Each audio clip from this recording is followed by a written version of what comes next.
Mr. Chairman. Welcome, Judge Timkovich. I'm delighted to see you, and thank you for joining us today.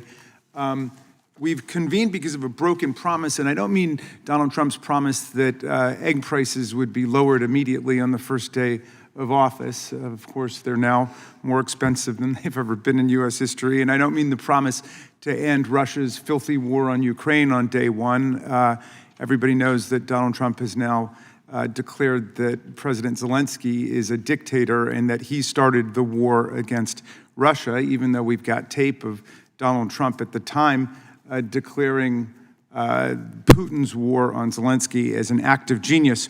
But now I refer to a promise of the old-fashioned legislative variety, the kind that Congress used to run on when our word was our bond around here. Democrats and Republicans agree that the courts need to have more federal judges. It's been more than 3 decades since we passed a law to increase the numbers of judges on the bench. We had a bipartisan deal last Congress to give the courts the added judges they need.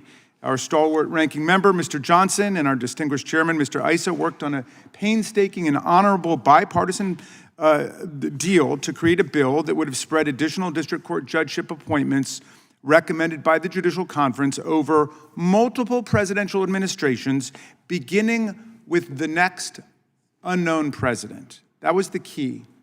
Pass the bill before the election, so neither side, no one, would know whether this party or that party might benefit in the short term. The Senate upheld their end of the bargain and passed the bill on a bipartisan basis last August.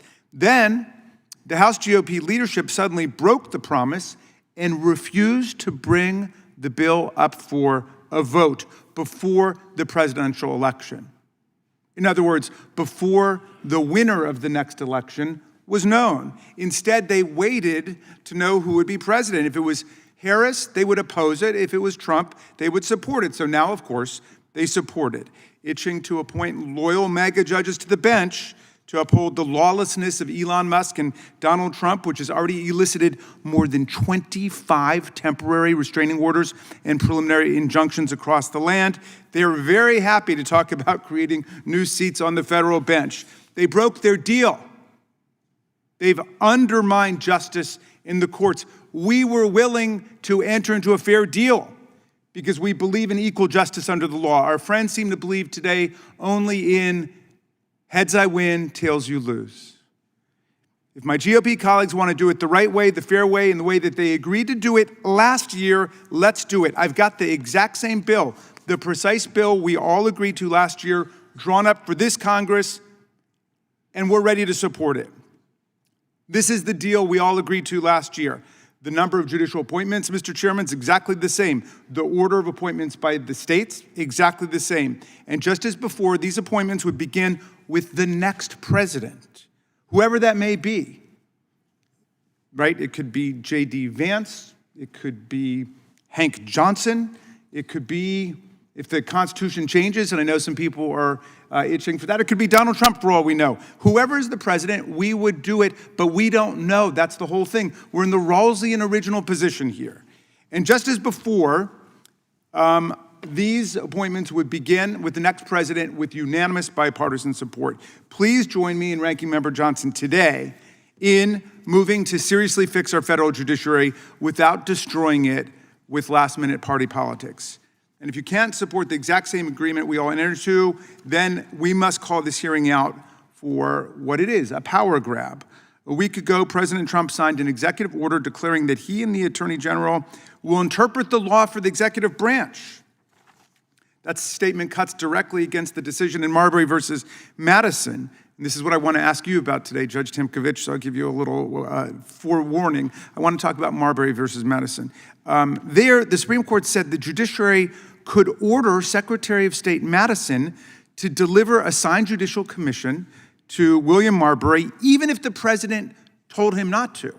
Remember, Marbury versus Madison is Secretary of State James Madison, not President Madison. Jefferson was the president, and he was telling Madison not to deliver the judicial commission that had already been signed and sealed, though not delivered. Chief Justice Marshall said, "It is emphatically the province and the duty of the judicial department to say what the law is." debunking more than 2 centuries ago the delusions of executive supremacy and interpreting the law that are circulating in Washington today. Former Trump Chief of Staff John Kelly told the press that President Trump, quote, prefers the dictator approach to government. Candidate Trump told Fox News host Sean Hannity in December of 2023 that he would be, quote, a dictator on day one.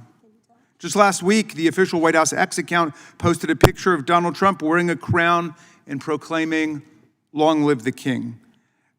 He must have forgotten about Tom Paine, who he actually had the audacity to quote on Inauguration Day, who said that in the autocratic societies, the king is the law, but in the free societies, the law is king. The law is king. We overthrew monarchy in a revolution, and our Constitution explicitly bans the award of titles of nobility. President Trump has been hard at work removing safeguards against lawlessness and corruption. He's been gutting the career civil service and replacing it with an army of sycophants. He's illegally sacked 18 inspectors general, the people responsible for rooting out waste, fraud, and abuse. He's been slashing into independent and bipartisan agencies charged with protecting the rights of workers, the integrity of elections, the safety of consumer products, our bank deposits. He's been ordering career prosecutors to carry out unlawful orders in criminal cases to test whether their loyalty is to the Constitution or to him personally. He's been firing people who refuse to bend the knee, including staunch conservative Republicans.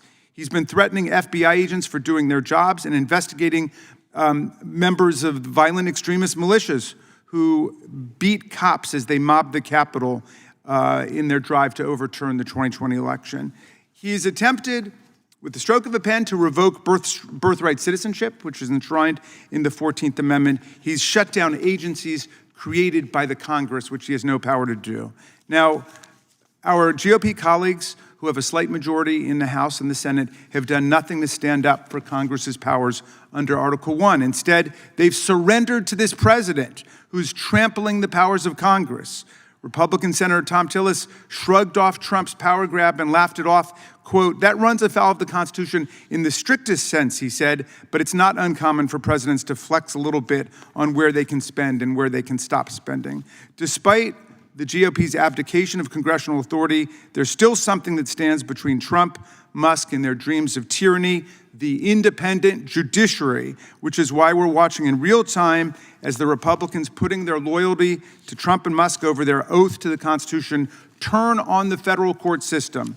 The attacks on the judiciary did not come out of nowhere. For decades, the Federalist Society has sought to undermine judicial independence. Meanwhile, some of the same donors who fund right-wing candidates' political campaigns are funding right-wing justices' vacations, further undermining the court's credibility. But recent statements made by President Trump go further. They threaten to abolish our system of checks and balances. Vice President Vance has posted that judges aren't allowed to control the executive's legitimate power. And Elon Musk has repeatedly undermined the judiciary on social media, saying things like activist judges should be removed from the bench, or there's no justice and no judge is greater than the consensus will of the people. Not to be outdone, President Trump posted, he who saves his country violates no law. But here's the good news. Despite... Is the gentleman prepared to summarize? I'm prepared to summarize. Thank you, Mr. Chairman. That. You guys have given us a lot to talk about. Over the last few days, I've seen colleagues introduce articles of impeachment against federal judges because they don't like judges who actually stand up to these violations of the Constitution. And now we're seeing yet another plan to corrupt our judiciary take place. Let's go back, Mr. Chairman, to the nonpartisan agreement that was broken last Congress. We have no quarrel about the need for new judges. We all agree to it, but it's got to be done in a way that it's always been done. It's done for the next administration when nobody knows who it's going to help or who it's going to hurt. Madison said in Federalist 47, the accumulation of all powers, legislative, executive, and judiciary in the same hands, whether of one, a few, or many, whether hereditary, self-appointed, or elective, may be pronounced the very definition of tyranny. Let's avoid that. And I yield back to you, Mr. Chairman.